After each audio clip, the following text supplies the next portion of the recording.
Hey ladies, if you're interested in how I got this cute pink bob, stay tuned. So I'm just starting off with some fresh 613 bundles. I purchased the bundles from my vendor. My vendor does not have a website or a name from what I know. I just communicate with them on WhatsApp, so I wouldn't be able to give you guys any information on the hair. So in this clip, you see that I used boiling hot water in the pail, and then I added a small amount of cold water on top of it. And I'm using the pink petal. And what I realized later on in this video that I should have used 2 bottles of this. I only used 1 bottle. First mistake, because I should have just dumped the whole bottle in there, but I was trying to use half. And then I just go in with the pink blush, just a few dots. And already here you can tell that I didn't put enough color. I'm using a wooden spatula and a color brush to stir the mixture in the plastic container. This is how it came out. As you can see, it's just not it didn't take all the way, and I only did the bundles. I didn't even start on the frontal. So I go ahead and put the other half of the bottle into the mixture, and I add a few more squirts of the pink blush. Hair was a rose gold kind of color, and it was still a lot of blonde pieces, so I just dumped it in there for like a few more minutes. And this is how it came out. It would have been a cute pink, like light pink color, but I didn't feel like waiting to go to the beauty supply store the next day, so I just used the hot pink. And I was like, okay, I just went ahead and decided to use the pink blush for my wig and make it a hot pink wig. Why not? I go ahead and I dump the whole bottle of pink blush into the mixture, and immediately I'm like, wow, this is like very dark. It's like tinting my hand. I put all the hair in there. I didn't put anything on my frontal. I just dumped it all in there with the hair, and I was very cautious trying not to get it on my frontal, so I tried to brush it through a little bit. I was like, nah, let me just dump it in there. So I dumped it in a few times, and my frontal did get tinted a little bit, but in order to stop that, I went ahead and I clipped the frontal on the sides so that I wouldn't have to worry about it getting tinted. So here I'm just pouring out the water and rinsing it with cold water.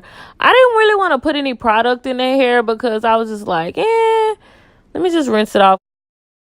So I hung the hair up to dry overnight, and this is a video of what the hair looks like after I rinsed it out. It's very hot pink.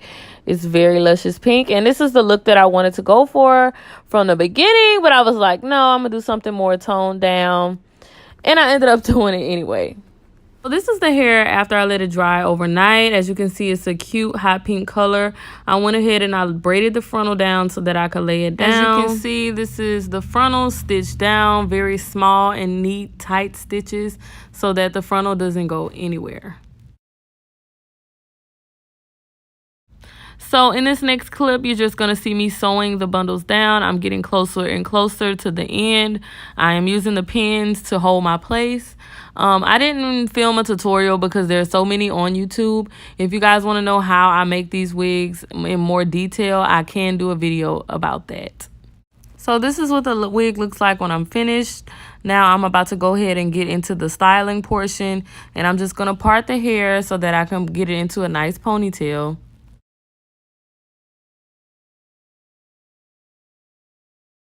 As you can see, I got my ponytail ready, and I'm using foam lotion so that I can go ahead and set the style and flatten it out. I'm going to use a hot comb to smooth it in. The hot comb with the foam really helps to smooth that hair out. So now I'm just going back with my tweezers and plucking the hairline. On average, it takes me about an hour and a half to pluck a really good hairline. You just go through and part different sections and pluck. And in this clip, you see me using the scrunchie method in order to get the bob.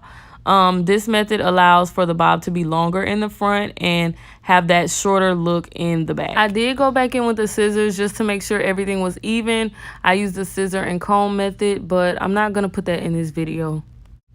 So now I'm just flat ironing the hair, making sure everything is nice and smooth and ready to go.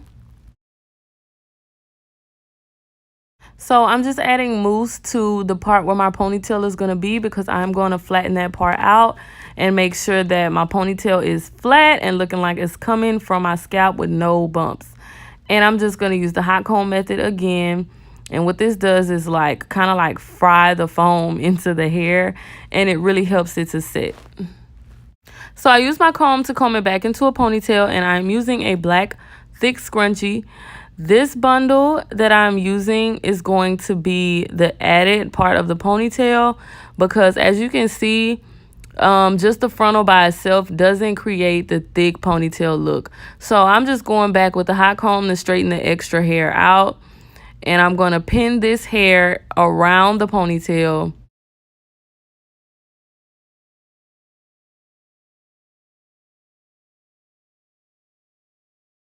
Now you should pin it around as you go, just to make sure that it stays in place. In this video I was rushing, but I ended up having to go back anyway and just pin everything back in place because it came loose.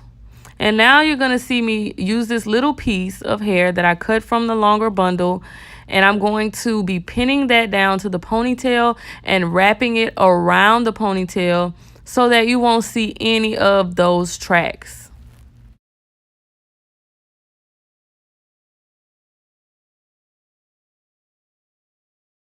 So I'm pretty much done with the wig at this point. I'm just going in with my flat iron and making sure I get all of those pieces.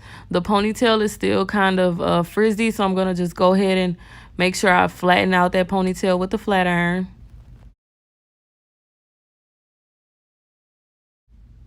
And this is the look that I got. It is really cute. Don't mind the back. I didn't really flat iron it as good as I should have, but it is a really, really, really cute wig, and I will be installing it soon.